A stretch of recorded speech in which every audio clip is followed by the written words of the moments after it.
Imagine this, the NBA's greatest scorer going head-to-head with the league's toughest defender.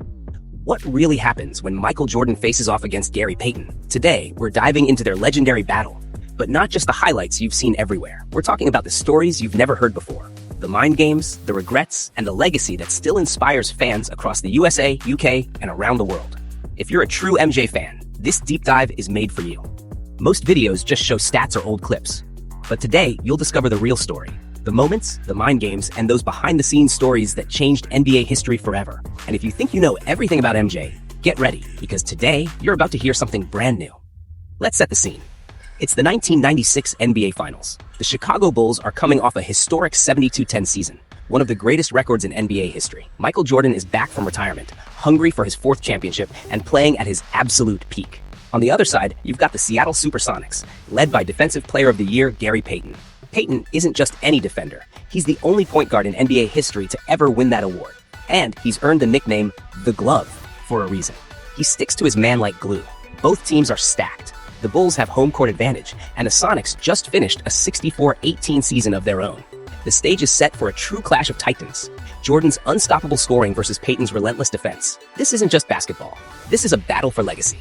The series starts, and the Bulls come out firing. In the first 3 games, Chicago dominates. Michael Jordan is putting up 31 points a night, looking completely unstoppable. But here's something interesting. Seattle's coach, George Karl, isn't putting Gary Payton on MJ right away. Why? Payton's dealing with a calf injury, and he's carrying a big offensive load for the Sonics. So, for those first few games, Jordan gets a little more space than usual, and he takes full advantage. Everything changes in Game 4. That's when Payton finally gets the assignment to guard MJ directly. Suddenly, Jordan's numbers drop. He averages just 23 points per game, and his shooting percentage falls to only 36%. You can see the difference on the court. Looking back, Payton said, "I made him work for every shot. I could see he was getting tired." The defensive battle was on, and the energy in the series shifted. But this matchup wasn't just about physical defense. It was a mental game too. Gary Payton is one of the greatest trash talkers the NBA has ever seen. He didn't just try to stop MJ's moves. He tried to get inside his head, pushing him mentally as much as physically. If you've seen The Last Dance documentary, you'll remember the moment when Payton's defense comes up. Jordan just laughs and says, "I had no problem with the glove." I had no problem with the glove. Classic MJ, never giving an inch, even in the interviews. But Payton had his own take. He said he knows I gave him a tough time. He'll just never admit it. That's the beauty of this rivalry. It wasn't just about points and stats.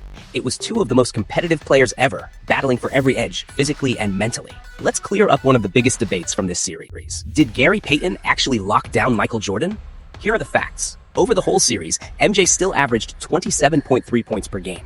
A solid number for most players, but actually below his usual finals standard.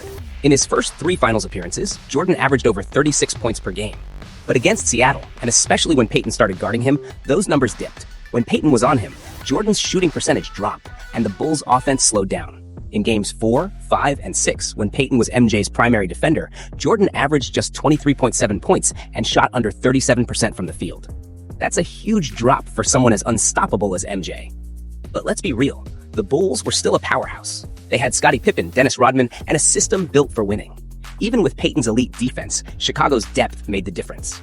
Still, it's no coincidence that the Sonics won both games where Payton was matched up with Jordan full-time. It wasn't a total shutdown, but it was enough to make history, and to make even Michael Jordan work harder than almost anyone ever did.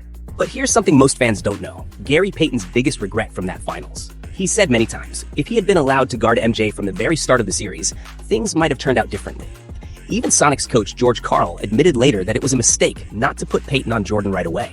Maybe it was the calf injury, maybe it was strategy. But looking back, both men wish they'd made a different call. Payton's words sum it up best. "If I had guarded him earlier, maybe the series would have been different."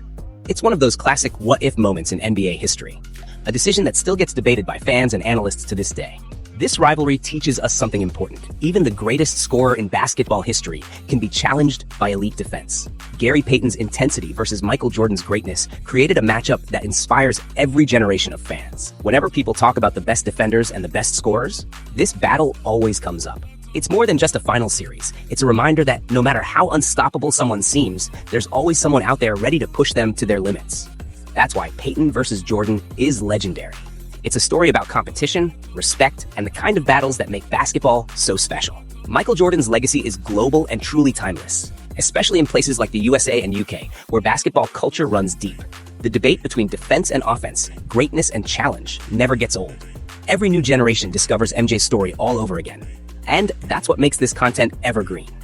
No matter how much time passes, the lessons and inspiration from this rivalry keep coming back, connecting fans everywhere. If you love real research-based NBA stories and want to see more legendary breakdowns, make sure to subscribe to the channel, hit that like button, and drop a comment below. Do you think Gary Payton actually slowed down MJ? And which rivalry should we break down next? Let's keep the debate alive and the conversation going.